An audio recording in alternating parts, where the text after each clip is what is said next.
and welcome to Ask Me About K-Pop, the essential guide for recent converts and seasoned fans alike. My name is Shannon, and I'm back. I'm very sorry for the delay, y'all. I'm doing my best. But if you're binging this in the future, you have no idea that we've been missing for 2 weeks. So, good for you. But let's see, what are some stuff to catch up on, since we've been gone? I saw GOT7 in Los Angeles recently, and it was amazing. They put on such a good show, and they're so funny and cute, and the, Agase were, out in full force, and there was a beautiful green ocean from all the light sticks, and it was magical. Had a really good time. And then in other amazing concert news, Angelica and I got incredible tickets for KCON. We're going to see 17 and Pentagon up close. We got seats, though, because we're old and we cannot stand for 4 hours. That's just not going to happen. But we'll be really close and it'll be great. So officially, Angelica will be back by KCON. I think her first episode back will be our KCON Spectacular. So look forward to that. But in the meantime, I have a lot of great stuff lined up. I hope you guys will enjoy it. It'll be a little different than usual, but it will be episodes, and you wanted episodes. So I'm going to bring them to you. So let's get started. Today, I have a very special guest. I am joined by this guest in holy matrimony. It's my lovely husband, Wade. Wade, say hello. Hi, everyone. Thanks for having me, Shannon. You're welcome. Thanks for coming on. And it wasn't out of pity, right? It's out of love. Oh, absolutely. No, I'm just happy that, we all miss Angelica. Hope you're doing well. Can't wait to have her back. But I'm glad to be one of the stand-ins until she does get back, and hopefully this won't alienate your listeners. No, I think it'll be fine. So today I was trying to figure out what can I have Wade on to talk about, because I've mentioned on the show before, you patiently tolerate my K-pop and you like some of it, but a lot of it is really not for you. But you are a musician, correct? Yeah, that's fair to say. So I thought we should do K-pop groups that play instruments. Not necessarily, I feel like you can't necessarily say that they're all rock bands, because I think that's a different thing. These are specifically people that operate inside of the K-pop world that we talk about on this show all the time, do the music shows, have the fan colors, do the K-pop thing, but they're playing instruments. I do have a potential guest lined up in the future who will tell me about the actual Korean rock scene, so stay tuned for that. But today, we're talking about bands that operate in the K-pop space. Yeah? Yeah. All right. So you did a lot of patient research. We watched a lot of stuff. So hopefully we'll have some good things to share with y'all today. So as usual in these episodes where we do something specific, I'm going to go in chronological order because that's fair.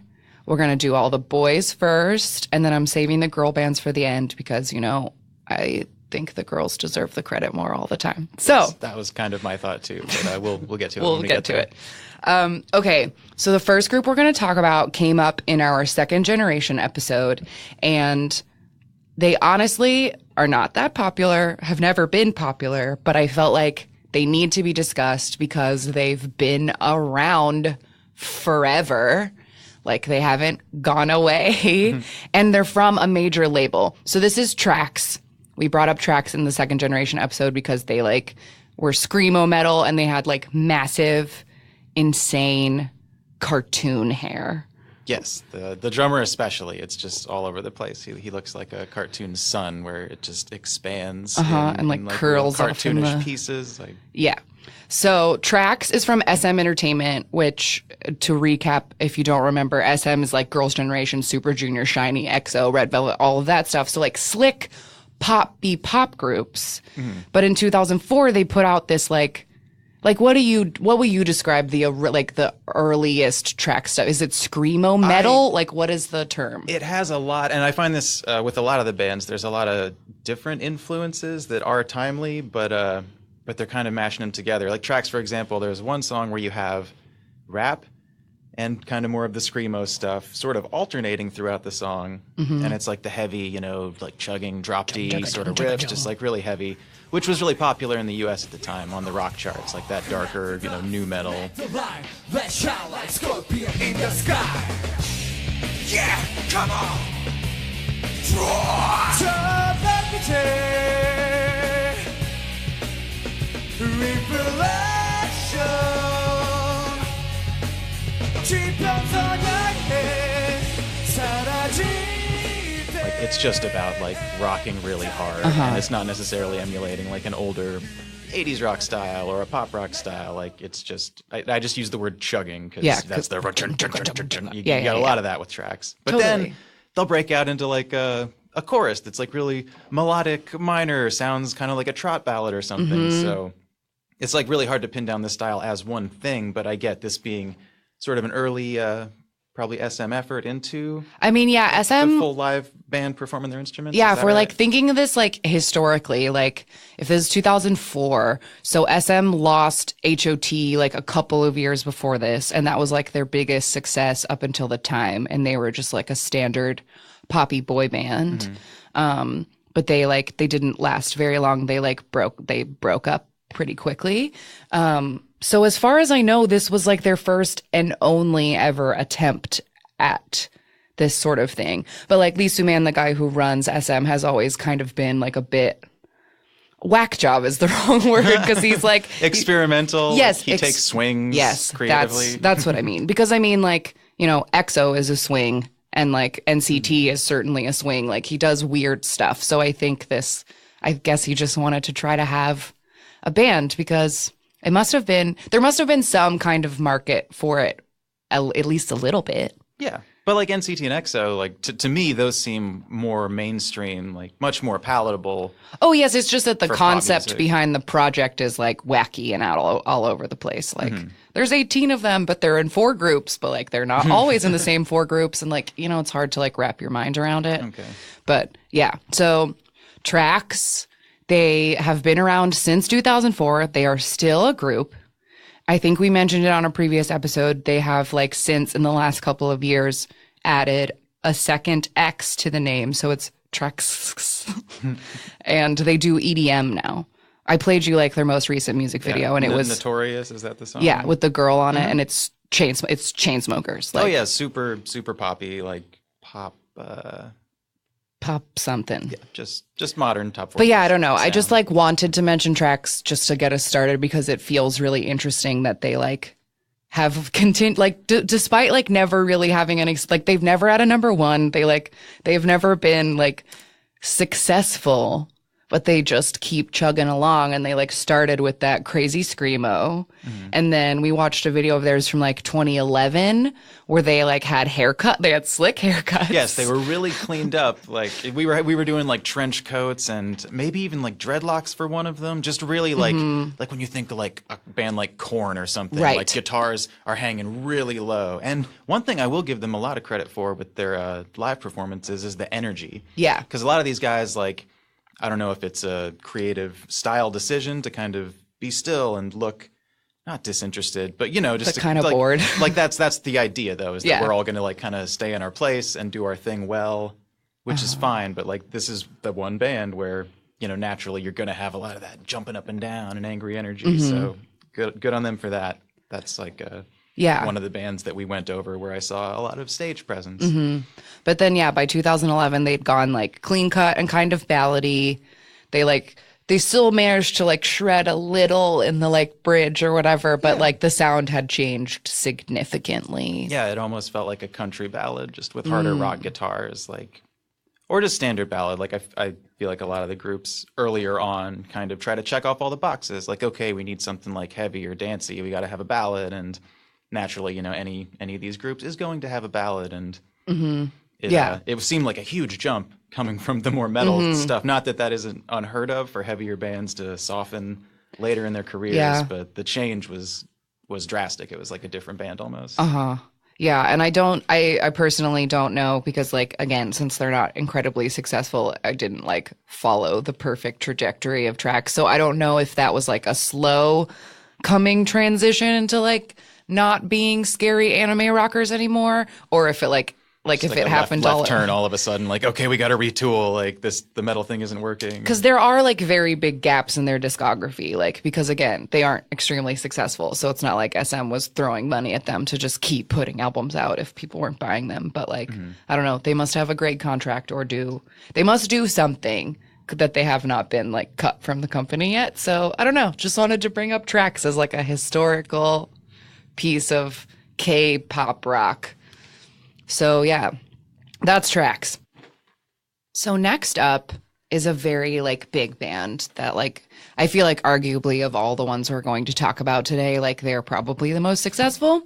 And that is FT Island. And FT Island debuted in 2007. And they are from FNC Entertainment. And you're going to hear that name a lot in this episode. Most, like the vast majority of these groups that we're going to talk about are from FNC Entertainment. So FT Island has put out 16 studio albums, 54 music videos. They've had 6 albums go to #1. They are massive in Japan. They've won 13 major music awards and 25 music shows. So like, they're not fucking around. It's like the point, I guess. Like they're very, very, very, very popular. I have a question for you. You're Sure. saying a lot of these groups are debuting in Japan. Is that common for most types of K-pop, or is it more common with the live bands or with rock or certain genres of K-pop? I think that's like it's really dependent, and like we should do like a Japan episode someday. It's definitely something that has only happened second generation on, as we talked about in our second generation episode. Like one of the markers of the second generation is BoA started to make it big in Japan, and so that became like an available market. Lots of K-pop groups are very successful in Japan, but like it does kind of, I feel like you can tell which ones are the most successful. Like FT Island is very successful, and like we'll talk about they're like very showy and dramatic.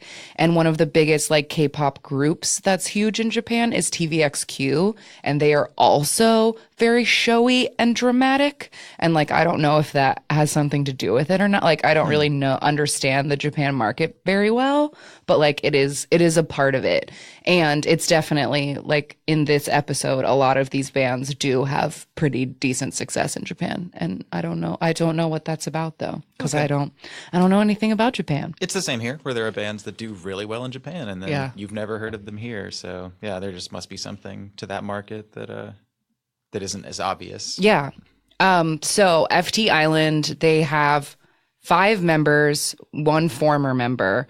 But I do feel like in the case of FT Island, it's very strange. Their lead singer, his name is Lee Hong-ki, and I don't know, like when we were watching the videos, I kept trying to come up with like a better description than Meatloaf, because like he's not lame like Meatloaf, right? But like he sings. But Meatloaf in his heyday, where he was, there was like a theatrical element to it, like the beating of the chest and Yeah. And I know some of the videos we watched of their live performances, this guy gets a spotlight where he's really like, leaning into that dramatic aspect of it.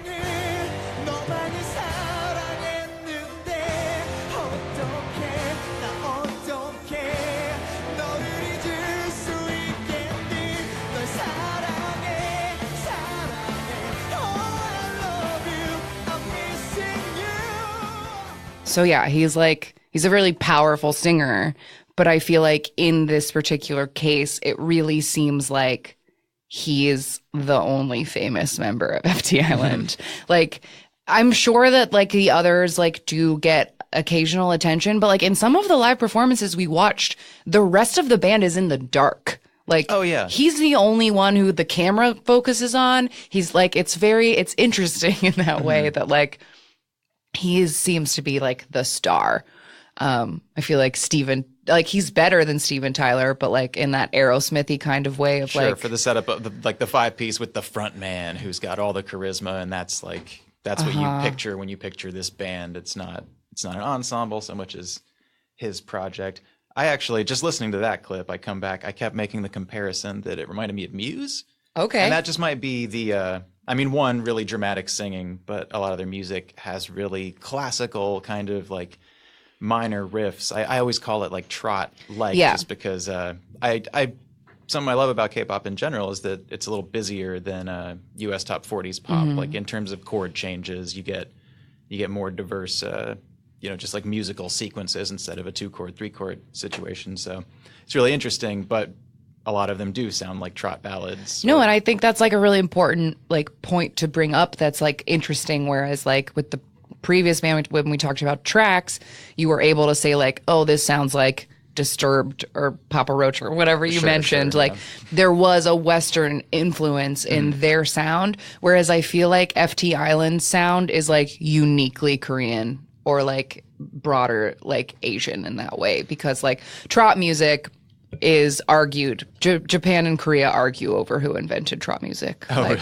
really? Neither of them want to take credit for it? No, they all want to take credit for it, but like, you know what I mean? In that like we did it first. But I do feel like there is like the melodies in FT Island songs, and like it does feel like very trotty. It doesn't feel like it's influenced by any kind of Western rock. Like there's something like uniquely Korean about it. Yeah. And I know you had mentioned before that I don't know if you covered this on a history episode or not. Go ahead. It's probably something we've talked about, that they didn't have the formative rock music that we had in like the 60s and 70s. Yes, we can talk about that more. I briefly touched on it in our Generation 1 episode, but like I do think that's important to talk about in this episode, that guitar music was banned throughout the late 60s and most of the 70s, like because it was evil Western influence, and like it was unbefitting of like the leader of the country did not feel that it was good for the like youth or whatever. Sure. So there was just like, they didn't get any Queen, and they like missed most of the Beatles, and they like, got no Bowie. And like, I just think that's like, you have to bring it up and sort of like look for it in like the music that comes after, of like, I don't know. No. I mean, that's accurate. I just always think like, oh, like everybody else got the Beatles, and like you can hear it in a lot of popular like rock music that, that sort of paved the way for a lot of the stuff that came afterwards. But I always think it's really curious with Korean music that they don't have that. And that's why I guess I perhaps incorrectly say it reminds me of trot music, because I know that was a much older style of Korean music, and naturally that would be influencing what comes after it. No, I think that's totally fair though, because like, yeah, trot has existed like for all of the for all of the 20th century, and like it still gets put out to this day. So like it's a genre that isn't going away, and it like has to have influence on the music at some point. And I do feel like in the case of FT Island, like even specifically in the way that Honky sings, it's like it's trotty. Yeah. But let's see, what else about FT Island? Did you have any other like thoughts? Like I've seen them live. They are very, very good. They came to the Hollywood Bowl a couple of years ago, and like they really do like, rock out, and like he really, really can sing. But like, I don't know, personally, it's like not for me. It's like it's a little too over the top for my taste. But like, I don't know, if I was a sad 15-year-old, it might like hit me right where I need it to. But like, I don't know, it just doesn't do it for me. It's a valiant effort. There's a lot to appreciate in what they are doing. But one thing I wanted to bring up is the track. Okay. Because you see in all these live performances, they're wearing earpieces. And I'm not knocking the idea. It's super common for pop rock bands to have a track or be playing to a track, because there's going to be other instruments or sequencing. Like this, that little clip we just listened to had like a harpsichord violin, like, like really classical kind of thing going on. Obviously, they're all listening in the earpiece, so they can play along with that part of the song. But I think there was one where you said the leader guy, the piano player. Okay, yes, I hadn't talked about that yet, but the leader of FT Island, whose name is Choi Jong-hoon, he like is the leader and the piano player and the lead guitarist and whatever, and he has written a significant chunk of their music since 2013 or so. Like we talked about in our Generations episode, the earlier groups had to earn their chance to start self-producing. And it seems like FT Island's time came around 2013, which is like 6 years after they debuted. And Honky writes a lot of the lyrics, but the leader writes a lot of the music. So back to your point.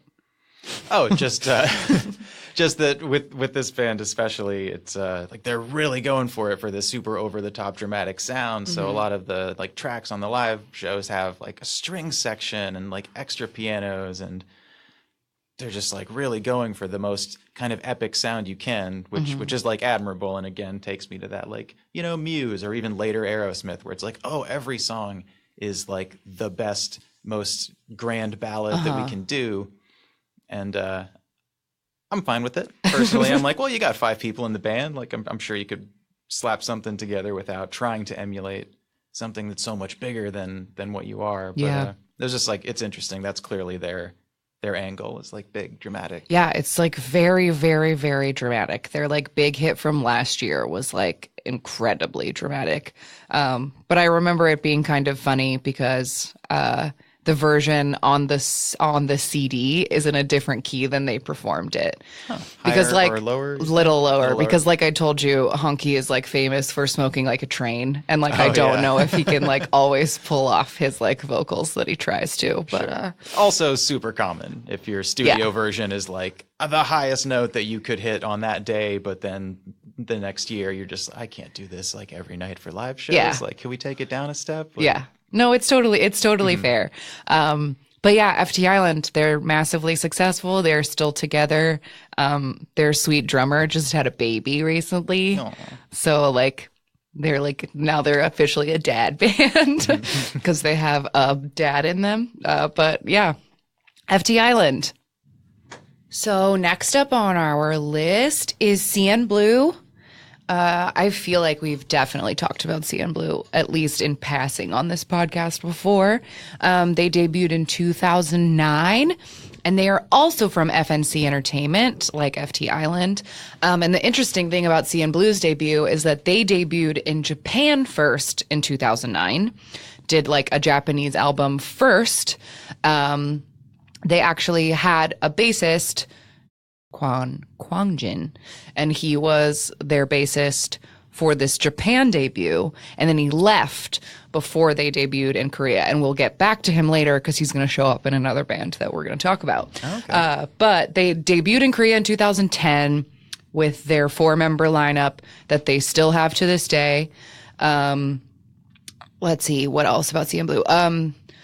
They 10 studio albums, which interestingly, 8 of them are Japanese albums and 2 of them are Korean albums, but they have won 35 Korean music shows.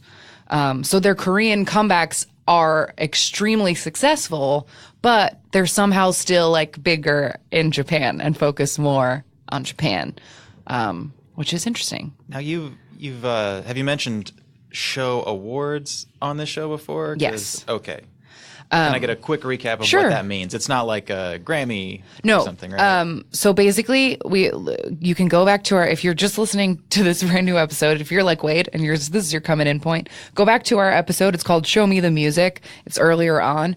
And we talked about the concept of music shows. So on all of the like major music networks, there are these shows like Inkigayo and Show Music Core and whatever, and they come on every week. And that's where people currently promoting K-pop artists go and they do performances of their show. And then all of these different shows have a different voting criteria. And every week someone wins the music show.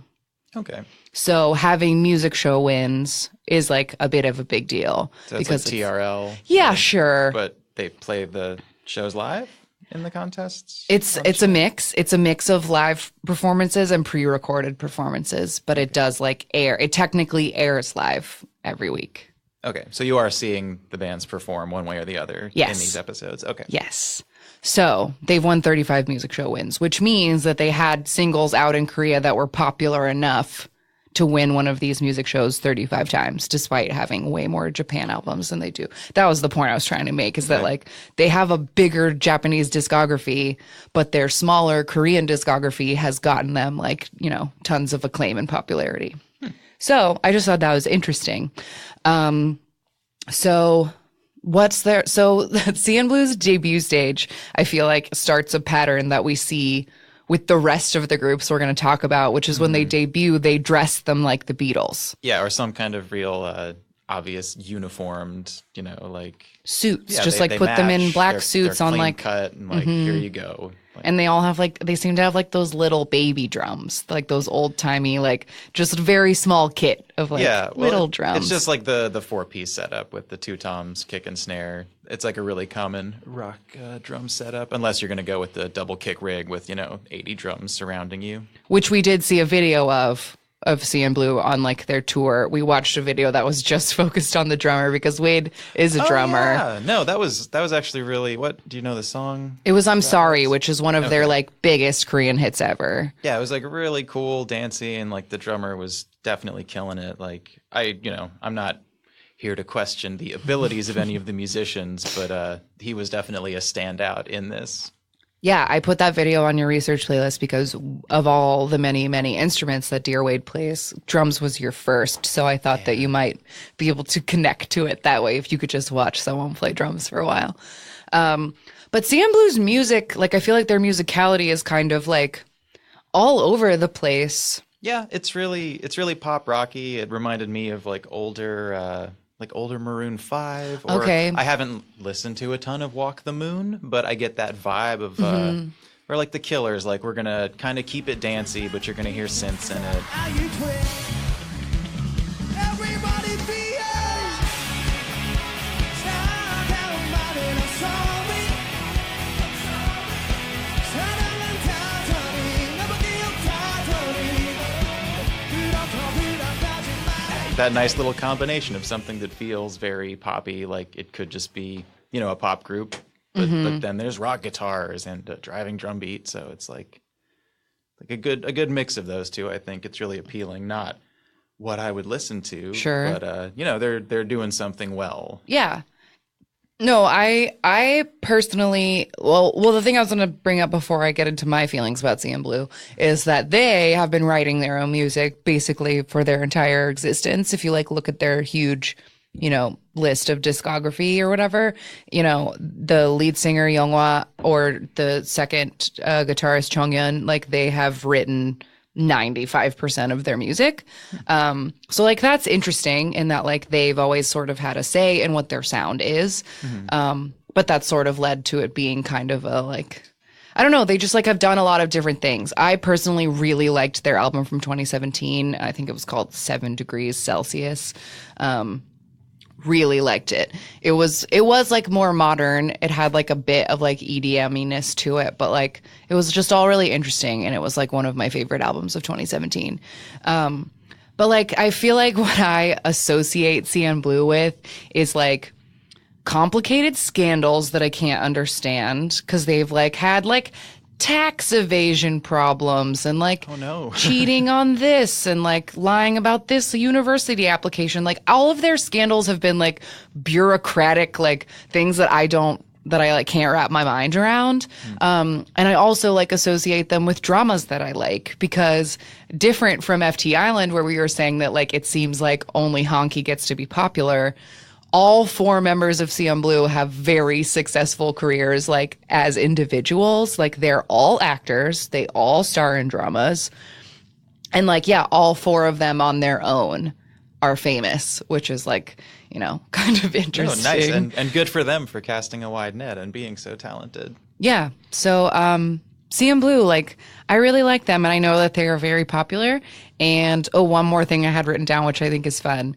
What CN Blue stands for is code name, burning, lovely, untouchable, emotional. Right? Are those letters for each of the members, or? CNBLUE. No, like it doesn't stand for their names or anything. It stands for code name, burning, lovely, untouchable, emotional.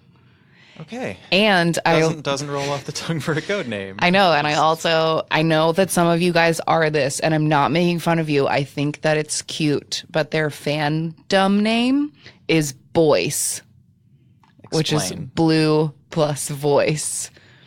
But I just think, like we said on our episode the first time we brought this up, I feel like Boyce sounds like the name of your weird cousin in Kentucky. Boyce. Like I have a cousin named Boyce. You know what I mean? Like It's just like a really weird name. But yeah, anyway, that's CN Blue. They're like all cute and fun. One of them went to the military recently, so that will probably just keep going for a bit, and we'll see what happens to them from there.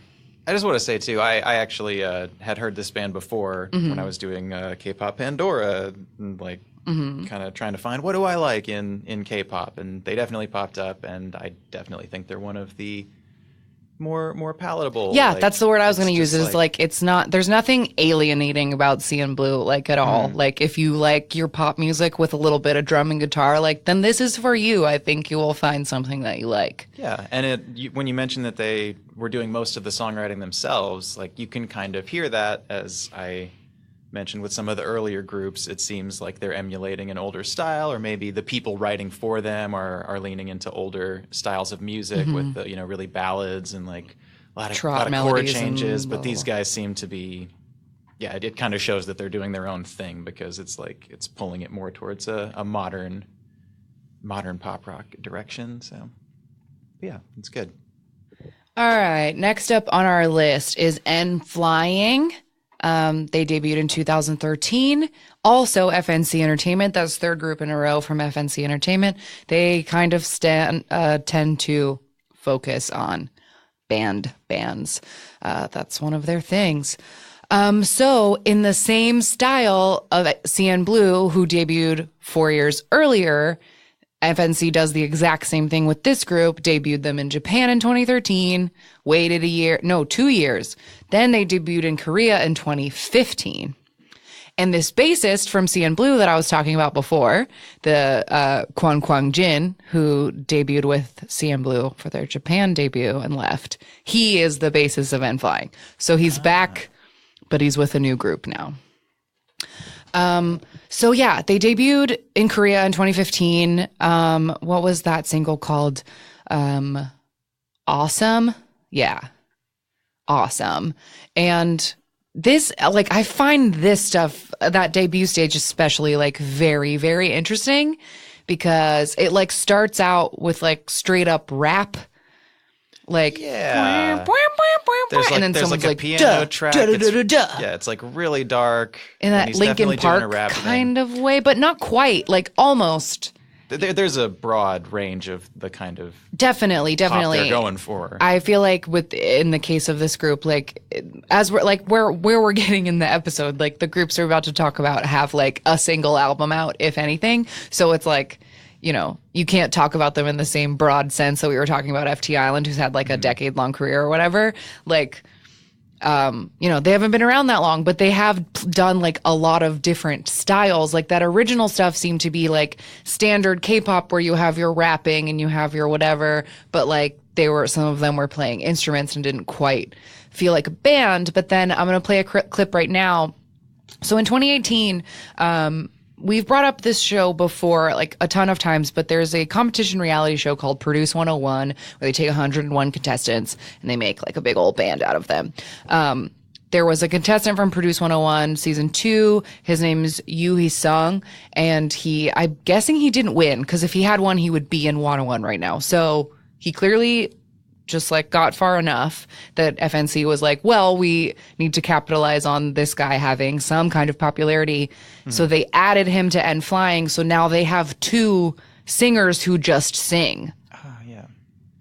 which is kind of interesting. But they came out with a song earlier this year in January called Hot Potato. I'm going to play a little bit of it right now. 아주 난리 난리 나 여기 붙어라 살짝 웃기만 해도 기적이 도미를 같이 쓰러지지 뜨거웠어 함께 미치고 싶은데 여기저기 모두 날 불러대지 머리 붙여 발끝까지 여기 너희들다 조명이 환히 비추고 내가 노래를 부르면 다들 So that one's like fun.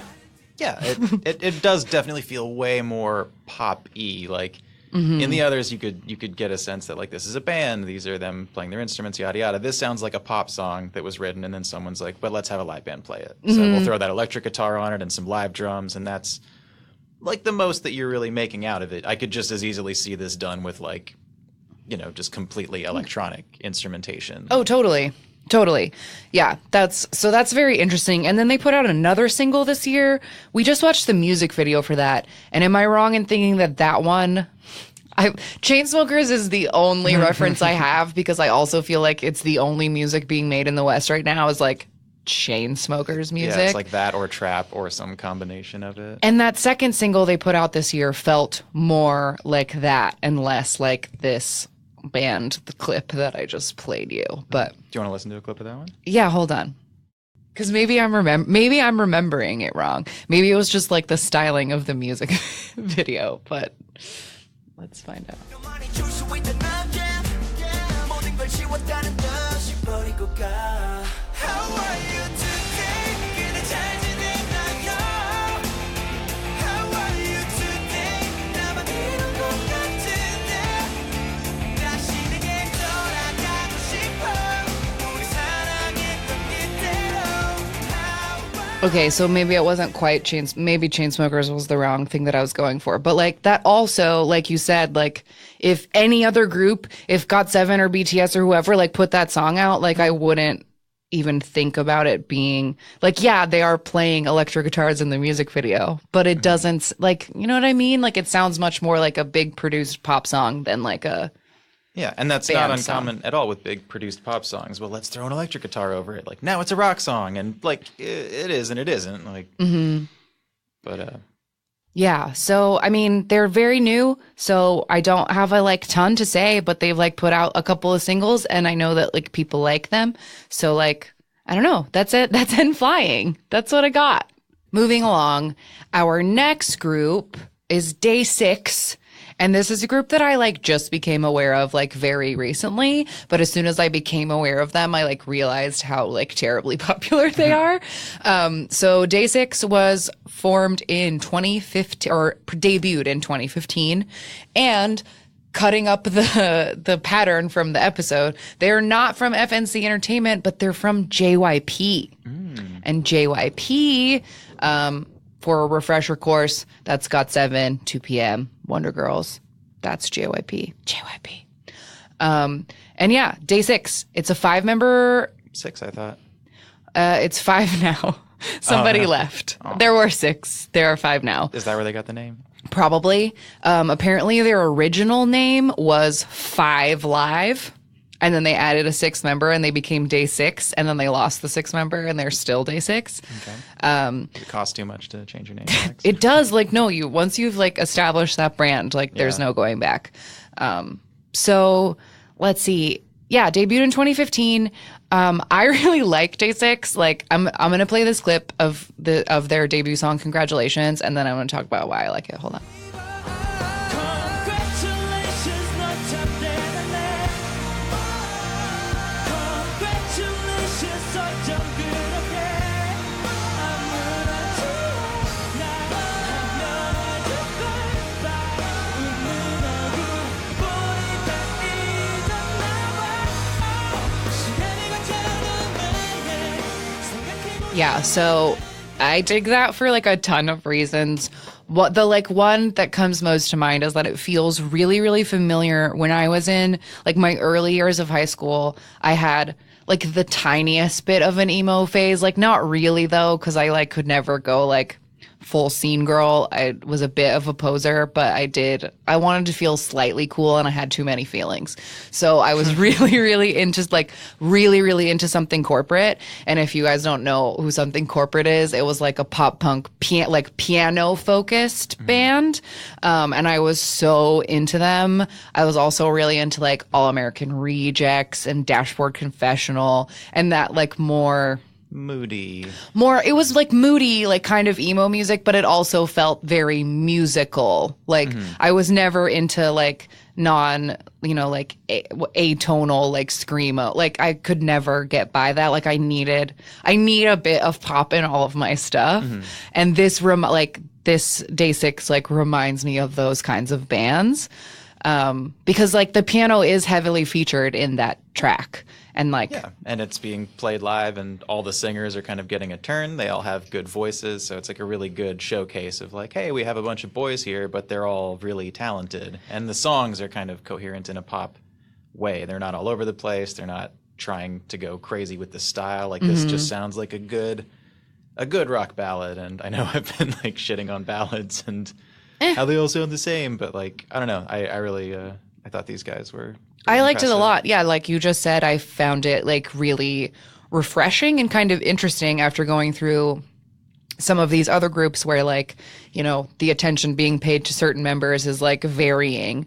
That when we watched this day 6 congratulations stage, that every single member gets to sing. Like they all get lines. Like in a standard K-pop group, everyone gets lines, but at the same time they're playing instruments. And like I just found that like really interesting because it like you avoid the like lead singer syndrome problem.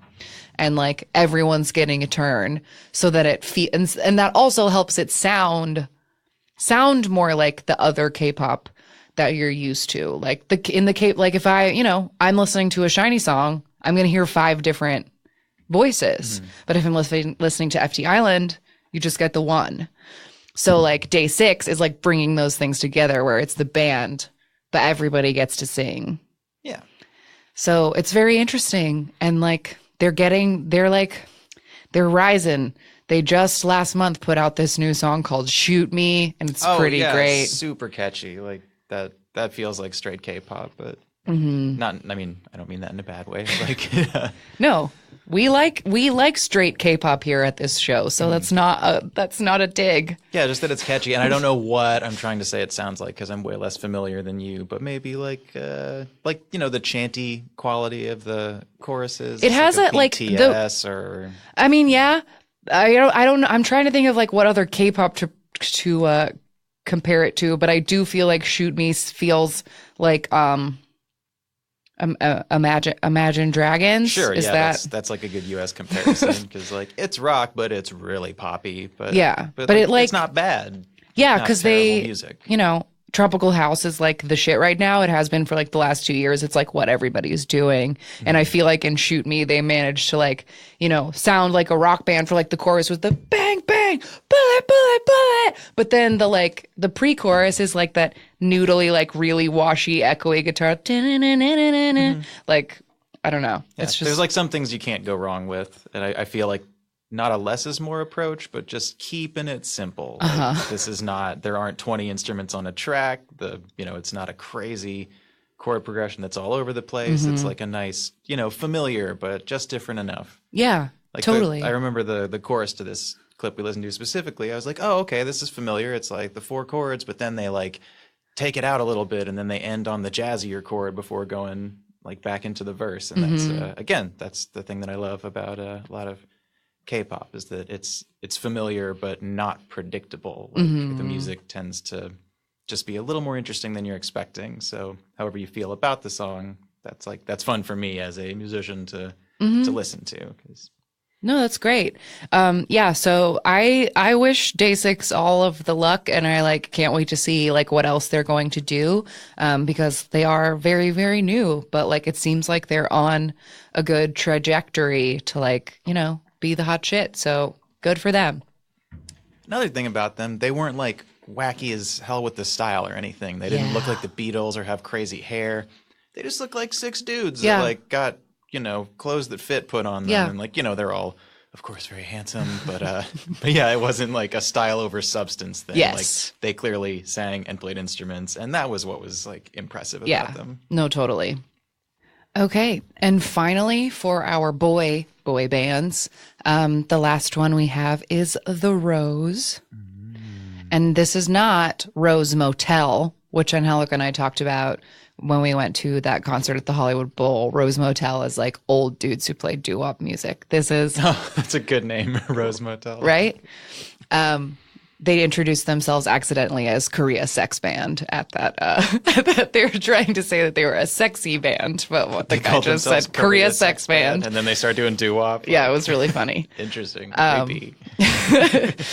But this is The Rose, not Rose Motel, was the point I was trying to get to.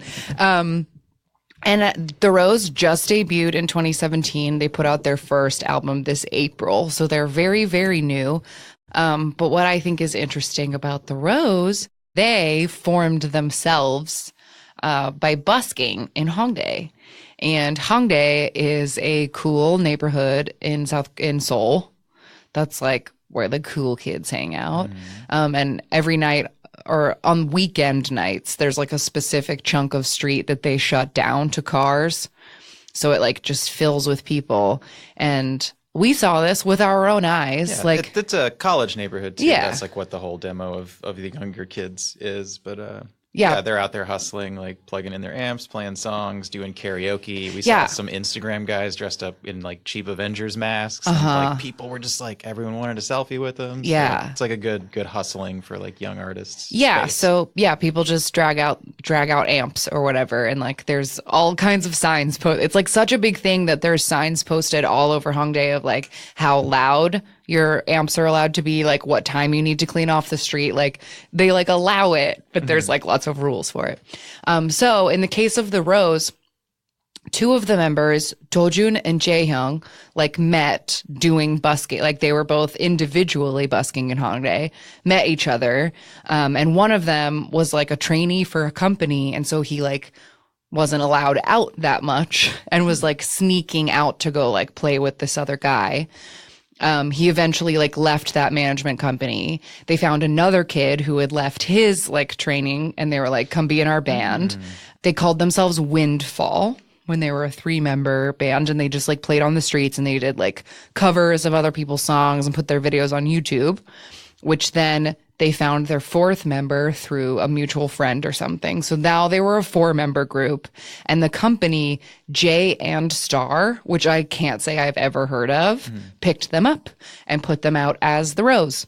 So this is like, you know, like they're kind of self-made in that way, which is like very interesting. Yeah, less traditional route than most pop acts take. How are they doing? Like, they wildly popular? They won. I mean, they awards? won the most promising artist award at the International K Music Awards last year. They've had like some concerts. They did a European tour in February. They did a U.S. and a Mexico, South America. Like they've been going around. It doesn't look like their debut. Let's see. Their debut album, which came out in April, peaked at 26 on the Korean charts, which isn't terrible, especially for like a band who like is from a tiny company I've never heard of. And they're competing with so many huge Many acts. things. That's not bad. Let me play a clip of their debut song, Sorry, so we can see what they sound like. 네가 없는 날은 없으니까 스쳐버린 난 tonight 잊혀지지 않는 말 돌이킬 수 없었어 이기적인 나의 sorry 물들어버린 city lights 차가워진 목소리 돌이킬 수 없었어 이기적인 나의 sorry. Yeah, so this is another case where all 4 of them have mics and all 4 of them are singing. So like there's a bit of the collabness of it.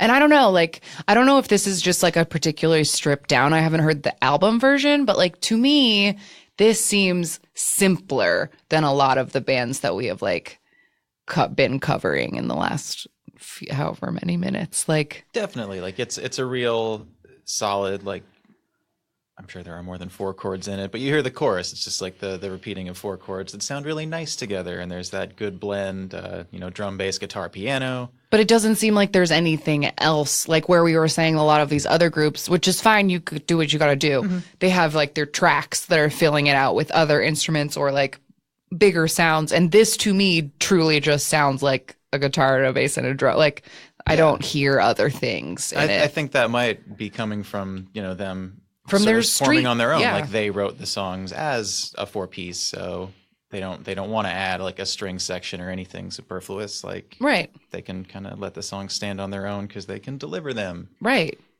Yeah, so they just have their 2 little singles, their little album. So, we'll see what happens with the Rose, but like, I think that's a really interesting start as far as like K-pop group starts go, that like, they kind of did it by themselves. Yeah. I'm kind of curious to hear what their next step is, because like you said, this less conventional starting, and they got a good sound. Like they're all very talented, and now that they're kind of on the map, world's their oyster. Yeah. So that's the Rose. Okay, time to move on to what I think is better than all of these. No, I mean, All the boys that we just talked about are very talented and very good. But again, girls never get credit for anything. So let's talk about the only two iterations of like a mainstream girl band, which I also think is like a problem here in the West. Like we don't really have girl bands either. And like, that's a bummer. They're few and far between, and they always tend to get kind of pushed into a poppier direction. Like, so you know. So they can be palatable. Yeah, pop stars, and then you can like focus on sex appeal instead of just appreciating musicianship. And Sure. yeah. Okay, so first we're going to talk about the Wonder Girls. And we've brought up the Wonder Girls a ton of times on this show before. And some of you might be like, what? The Wonder Girls? Don't they just sing like Tell Me, and like dance in their little skirts? Like, yes. But so here's the thing. The Wonder Girls debuted in 2007. They are JYP Entertainment as well. Like we talked about, like Hyuna was in there at the beginning and like she had to leave. And then like, they had like a bunch of hits, like as a very popular girl band.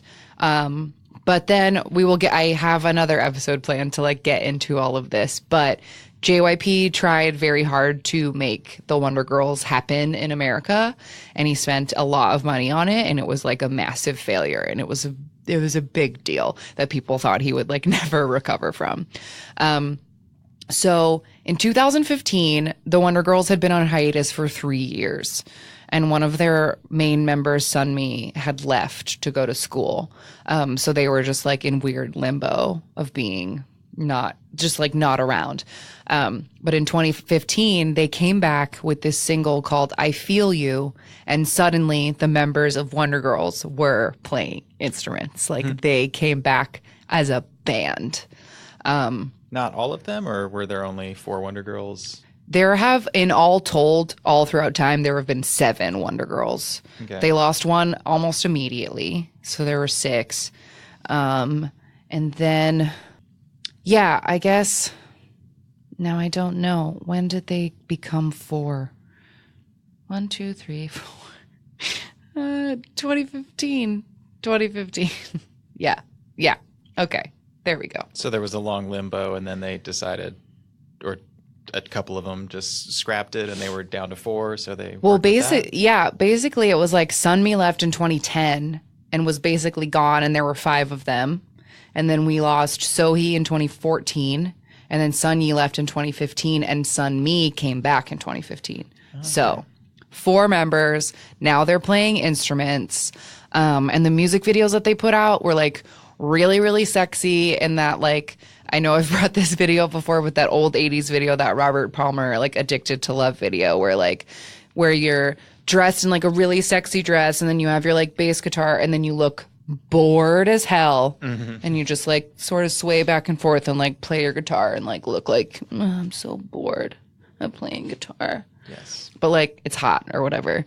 But just as an example, I'm going to play a tiny clip of the Wonder Girls doing one of their like original girl group pop hits, Nobody, but like in their band style on Sketchbook.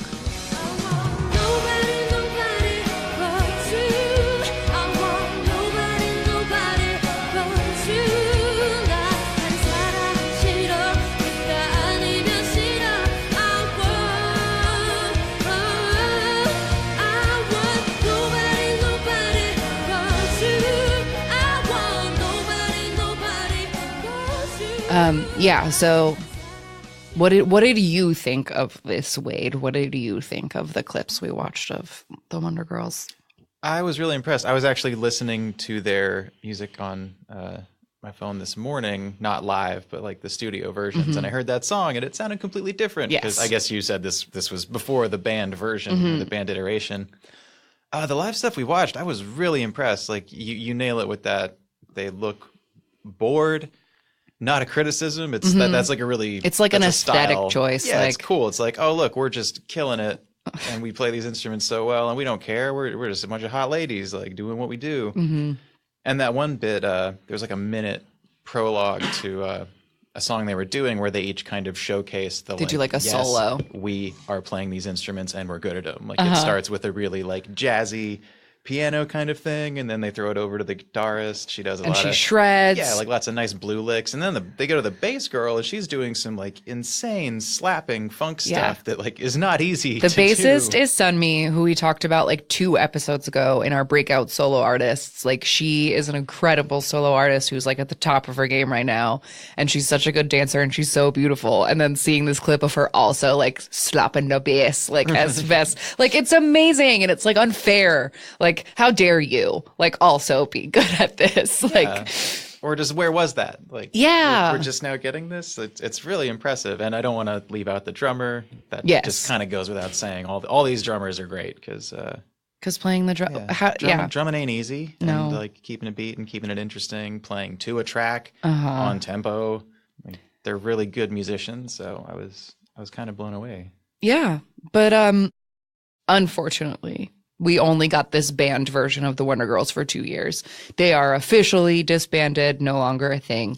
But they did do 2 albums as this like band thing, and their last track, which I think you might have like heard in the car before, was called "Why So Lonely." It's like a reggae track. It's like, yeah. baby, when I'm so lonely.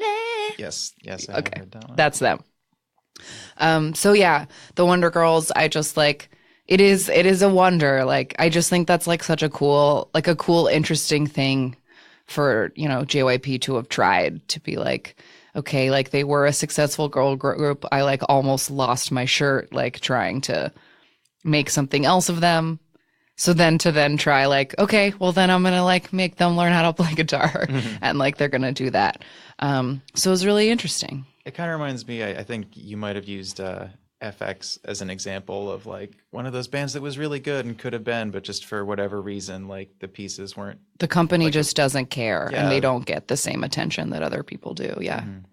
Because like the Wonder Girls are like super talented, but I guess they only got 2 albums worth of this because it wasn't clicking, like making that transition from like pop to band, and like the momentum wasn't there. Wrong, you know, wasn't the right place, right time. But they're all Or, super you know, talented. it also could have been, I don't know the details of it, but it also could very well have been that like contracts expired and they were like, well, I got offers to be a solo artist with someone else, so I'm out of here. Yeah, like I had fun learning the guitar in the past 8 years. But, Yeah, thanks, but bye. Yeah. Because I do think that is what I know that in Sunmi's case, her contract ran out, and she was like, I'm going, and she's a solo artist for someone else. But then one of the other girls, I want to say that it's the piano player. I'm so bad at remembering who is who in the Wonder Girls, so I apologize.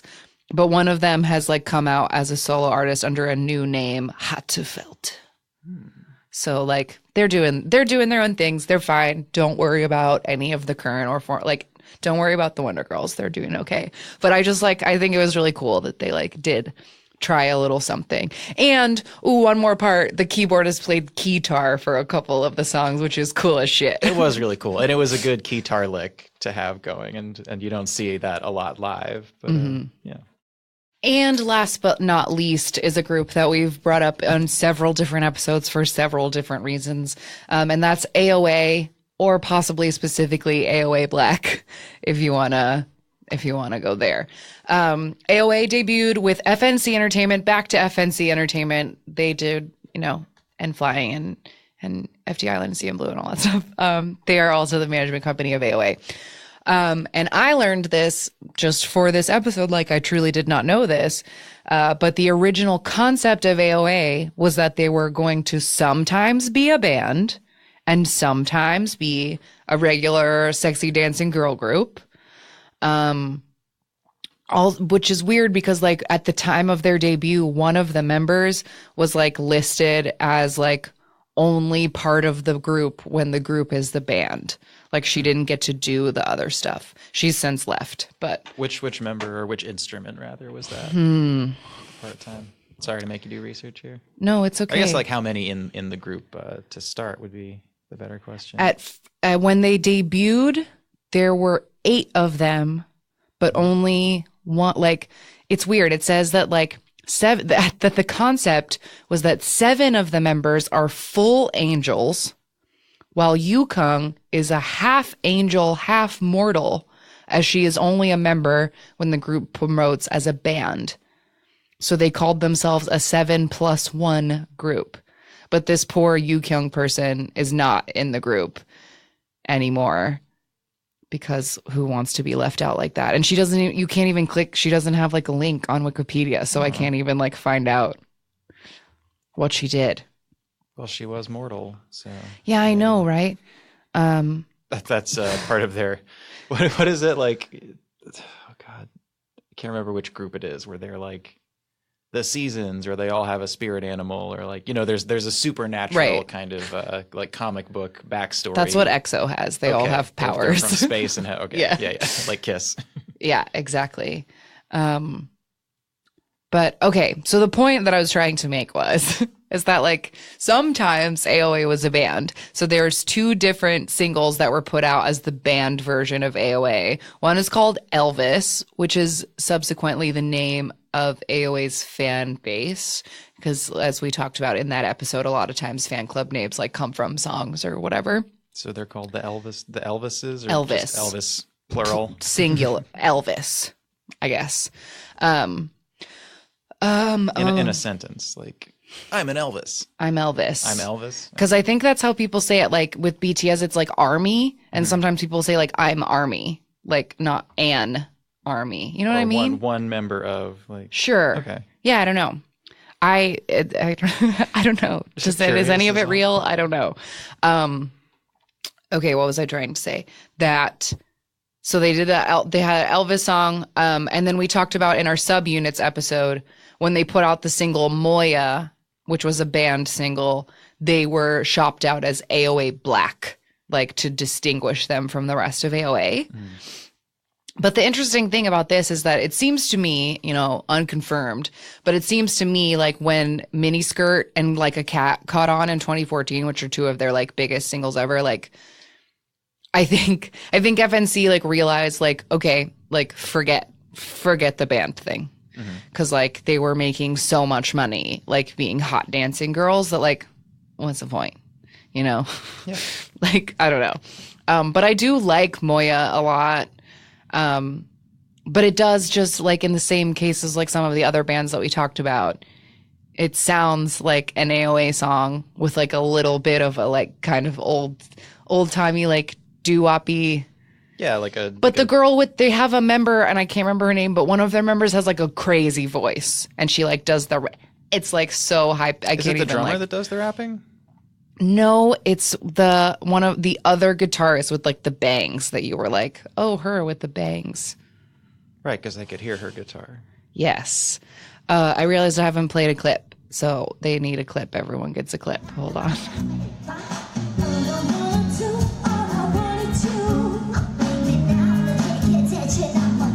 That's the voice.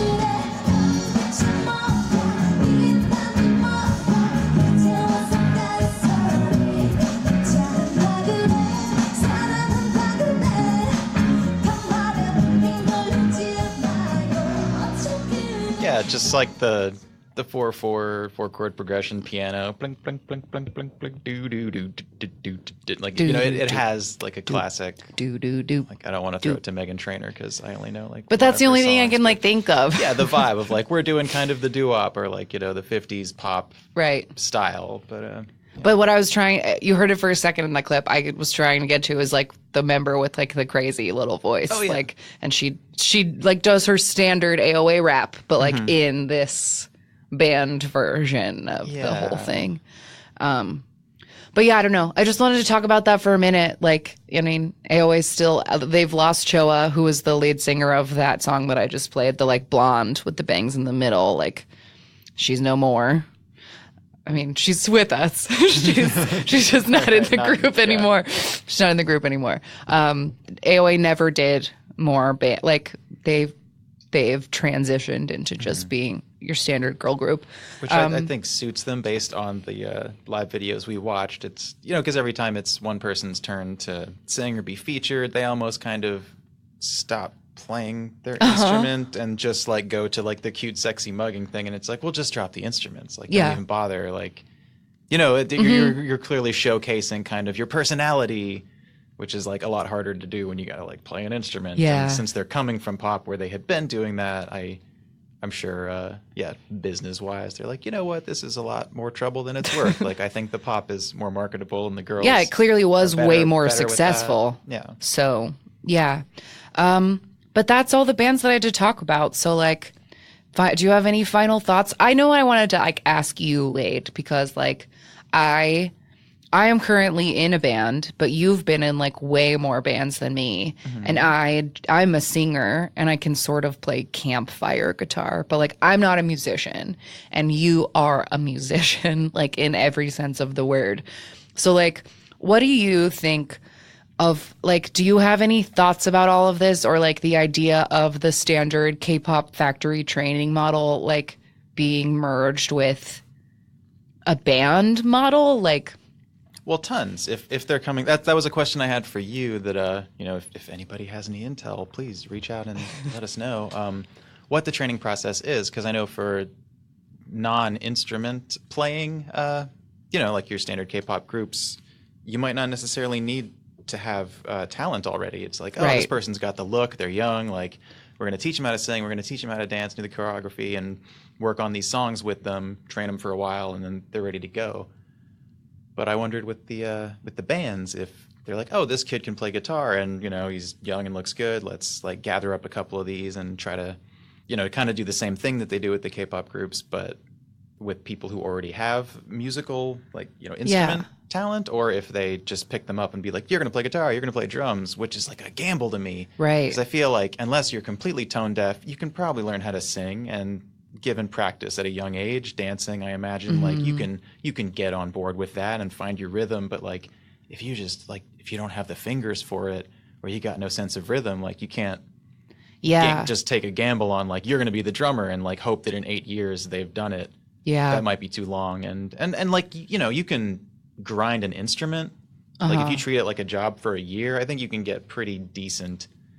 Good enough for the kind of displays we're seeing, like for anything. Like nobody's doing like virtuoso classical shit, like the shredding on the guitar. Like you get a little bit of that, but it's nothing, like, oh, I've been playing this instrument since I was a child every day, for 10 years. Like you wouldn't have to be at that musical level to kind of perform the more pop rock stuff that we've been hearing. It was hard for me to find like a lot of really concrete evidence. So like, again, if you stan any of these groups and you like know their origin stories, like let me know, because I'm curious. But like, from what I could find, it seemed like in the cases of drummers and a couple of the keyboarders or piano players or whatever, they had been playing since childhood. Like a lot of the drummers were like, oh, I've always been playing drums. Because you picked up drums as a kid, right? Like it's kind of, is that like not easy, but like, is that a good kid instrument to be like, learn how to play the drums? Or do you just naturally need to be like, because I would imagine if you're like a natural drummer that you've been driving your parents nuts all your life, like banging on stuff, and then they just like gave you drums and they're like, get better at this. Is that like how I think that's what it was with me. I was like beatboxing and like,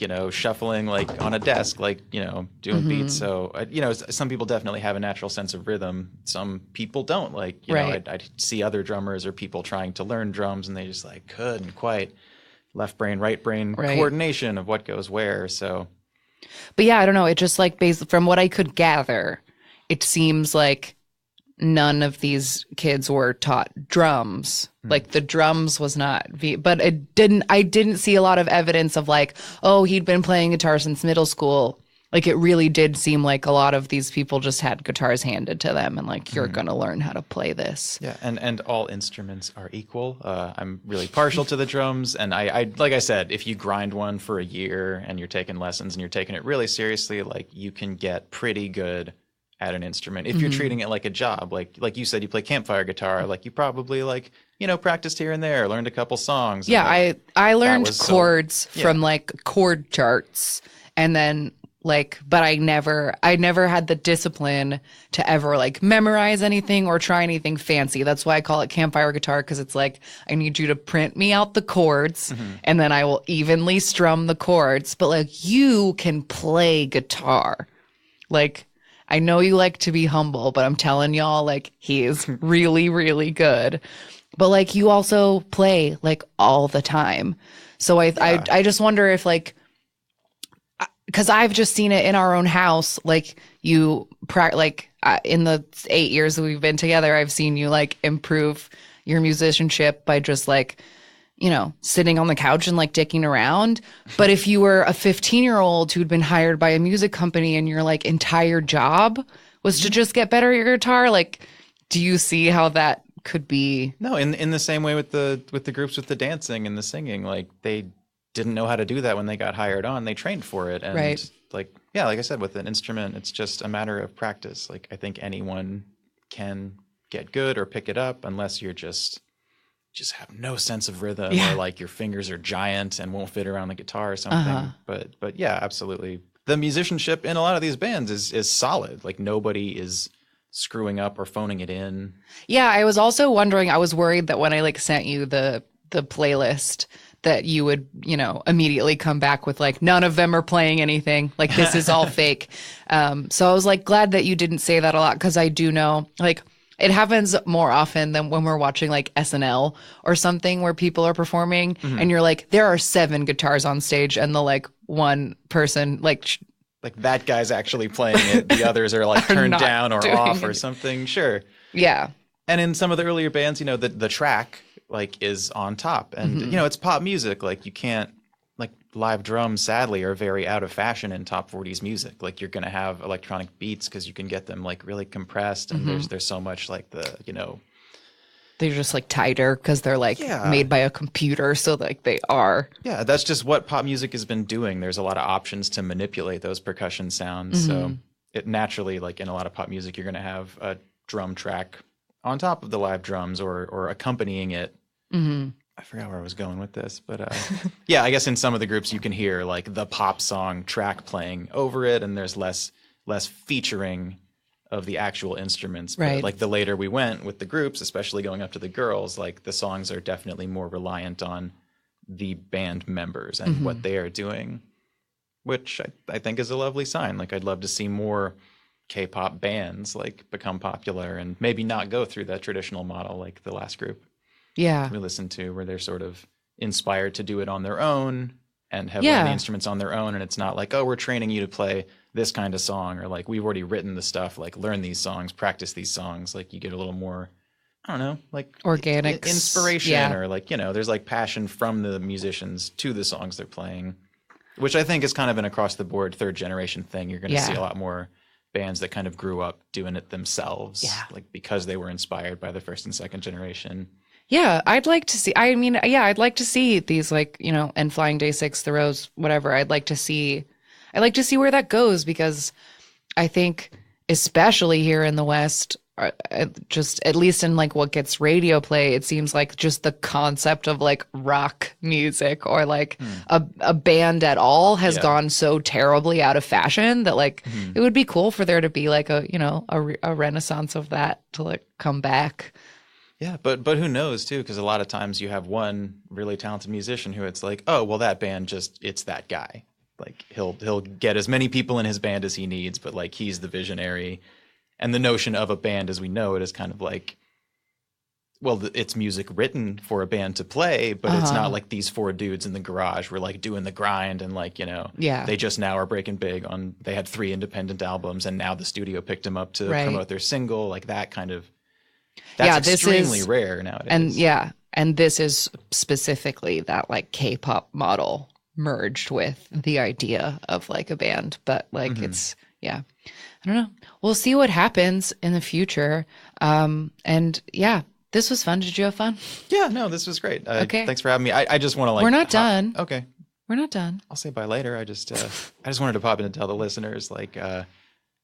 Please forgive me for not being, I'm not like into the K-pop fandom. Obviously, I experience so much of it through my wife, and there is a ton of it that I enjoy. So, when you reached out to me and asked me like, what would you like to talk about? I'm like, I don't know, like bands, the people who play instruments, like that's something I know or could talk about. And, I don't want to sound like I'm being dismissive of these acts, because like obviously it takes so much talent to do what any of these people do, and then it's ultimately just a matter of where it is in history and whether it's your style of music or what about it connects to you. So I hope I haven't said anything to offend any fans of these acts. I think you've Like, been they're nice. all- It's okay. I'm trying not to be as snobby as I might be off mic about this stuff. Well, I think you did a good job.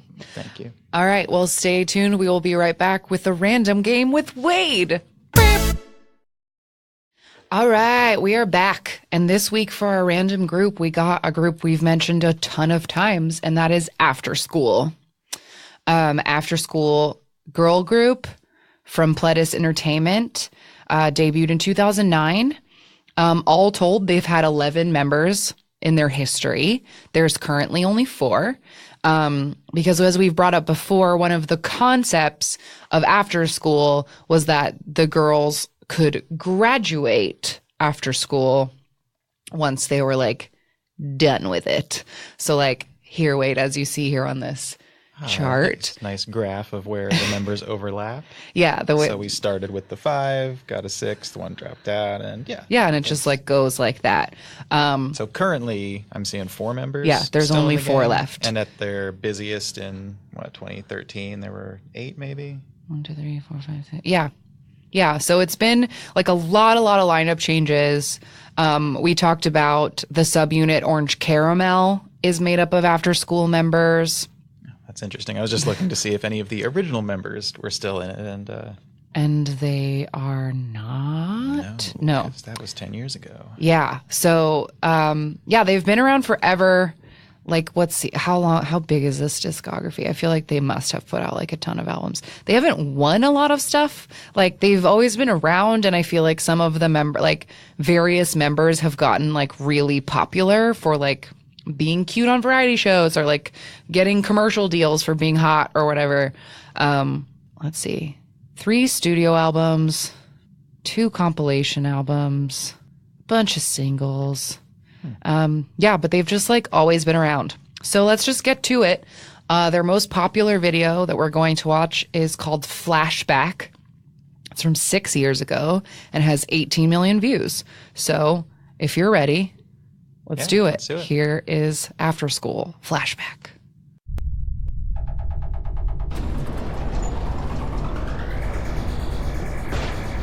Okay, we got 8.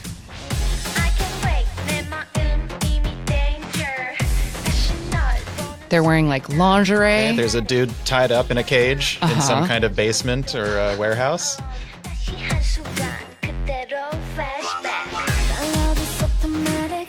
This is fun. It's like really intense right out the gate.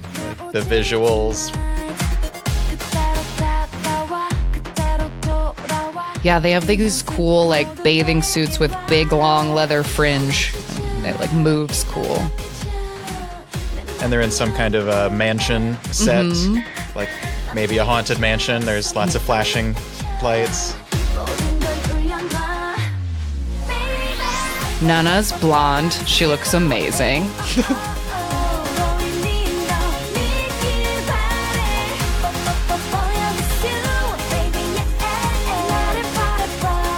Those shoes are intense. Yeah.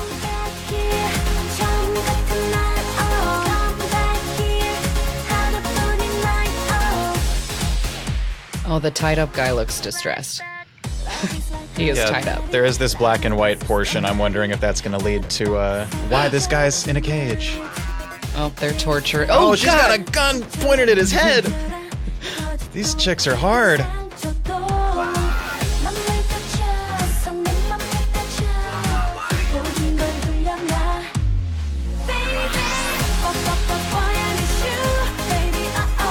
Oh, there's even like some guns in the choreography.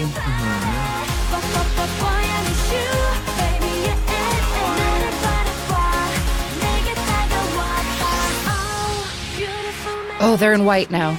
Okay. Do you think they're going to let the guy out or? Oh no, I think the guy's done for. Oh. But I don't know.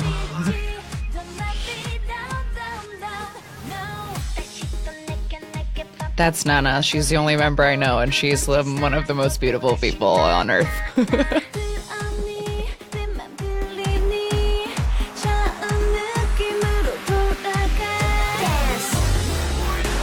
Oh. I always enjoy a good dub breakdown.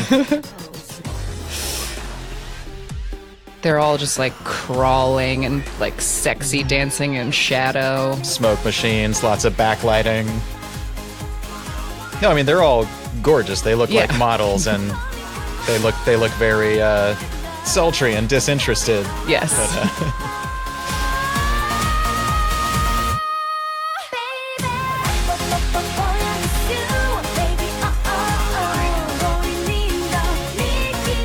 Uh-oh.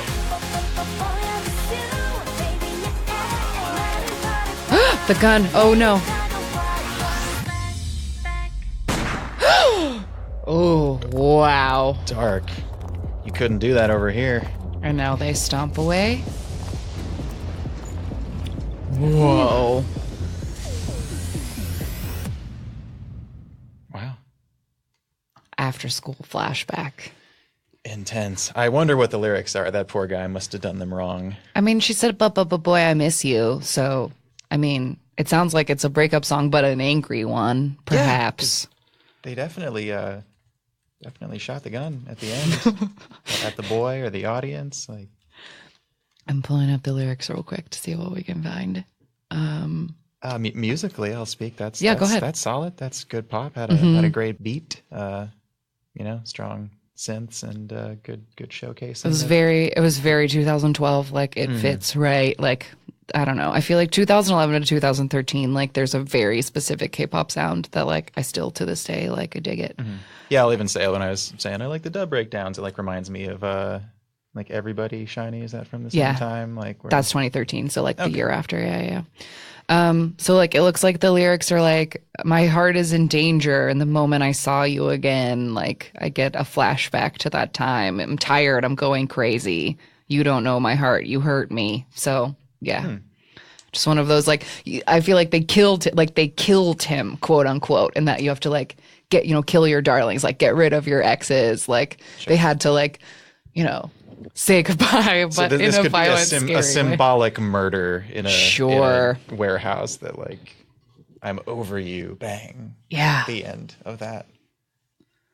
Well, that was fun. Yeah. So, from editing our show all this time, like now is the point where we give a recommendation to our audience. And I know you were like looking real hard for one. So do you have a recommendation for our listeners this week? Sure. I've been out of the listening to K-pop game for maybe a year. I used to Pandora pretty heavily to help you like discover new artists. But now you're a Spotify premiumer, so yeah. So I have to pick exactly what I want to listen to. So I was just going through 2018 playlists, and a standout for me was "New" by Luna. I guess that was whichever the most recent members' single is, because you mentioned they're releasing yes, singles. I believe this is Eve. YVS is how they spell it, but this is Eve's track.